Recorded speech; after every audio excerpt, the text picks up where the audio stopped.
Cricket ভদ্রলোকের খেলা। তবে মাঠ আর মাঠের বাইরে ইন্ডিয়া পাকিস্তানের কথার লড়াই দেখলে অন্তত সে ধারণা বদলে যাবে। খেলার সাথে রাজনীতি কিভাবে মেশাতে হয় বরাবরই দুই দল দেখিয়ে এসেছে তার নমুনা, বিশেষ করে ইন্ডিয়া। গেল বছর পেহেলগাম হামলার পর থেকেই তার মাত্রা যেন ছাড়িয়ে গেছে বহুগুণ। বরাবরই শোনা গেছে দুই দলই বয়কট করবে দুই দলের বিপক্ষে খেলা, তবে বাস্তবতা বলছে ভিন্ন কথা। বয়কট তো দূরের কথা, উল্টো শেষ কয়েক বছরে ক্রিকেটে ইন্ডিয়া পাকিস্তানের দ্বৈরথ দেখা গেছে হরহামেশাই। বাস্তবতা বলছে দুই প্রতিবেশী দেশের মধ্যকার একটা ম্যাচ মানেই কোটি কোটি টাকার কারবার। সেই ফায়দা সবচেয়ে বেশি লুফে নিচ্ছে আইসিসি, এসিসি। বর্তমানে দুই দলের খেলা নিরপেক্ষ ভেন্যুতে আয়োজিত হলেও তাতে এই খেলা নিয়ে বিন্দুমাত্র উত্তেজনা কমছে না।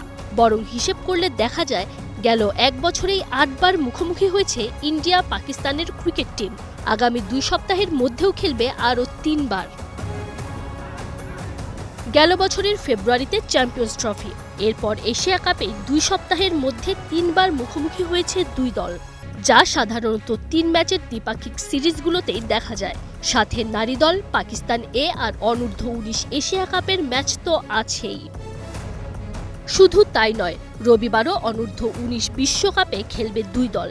সপ্তাহ দুয়েক পর ১৫ ফেব্রুয়ারি টি-২০ বিশ্বকাপে মুখোমুখি হবে ইন্ডিয়া পাকিস্তান।